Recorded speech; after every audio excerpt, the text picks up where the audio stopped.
Et si je vous disais qu'il existe un endroit sur Terre où les lois de la physique semblent avoir démissionné, un lieu capable d'aspirer des missiles en plein vol et de faire taire toute technologie humaine? Moi, c'est Silent Hill, et si tu aimes ce genre d'histoire, abonne-toi. Nous sommes dans le désert de Mapimi, au nord du Mexique, une étendue aride, hostile, que les locaux appellent la Zona del Silencio. Ce n'est pas un nom donné au hasard. Vous pouvez hurler dans un talkie-walkie, essayer de passer un appel satellite ou régler votre GPS, rien ne passe. Et l'emplacement de cette zone est tout sauf une coïncidence. Elle se situe exactement sur le 27e parallèle nord, la même ligne imaginaire qui traverse les pyramides de Gizeh et le triangle des Bermudes. Mais le monde a véritablement découvert l'horreur de ce lieu le 11 juillet 1970. Ce jour-là, l'US Air Force tire un missile Athéna depuis une base de l'Utah. Tout est calculé au millimètre près. Sauf qu'en plein vol, le missile dévie et fonce droit vers le cœur de la zone du silence, comme s'il avait été physiquement attiré par un aimant géant.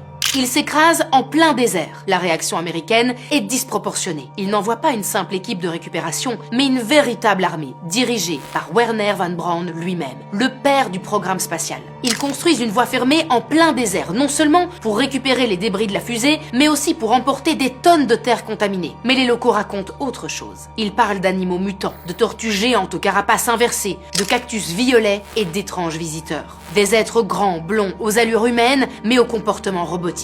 Ce lieu n'est pas une simple curiosité touristique ou une légende pour faire peur aux enfants. C'est une aberration naturelle, un vortex magnétique si puissant qu'il a réussi à détourner la technologie militaire la plus avancée de son époque.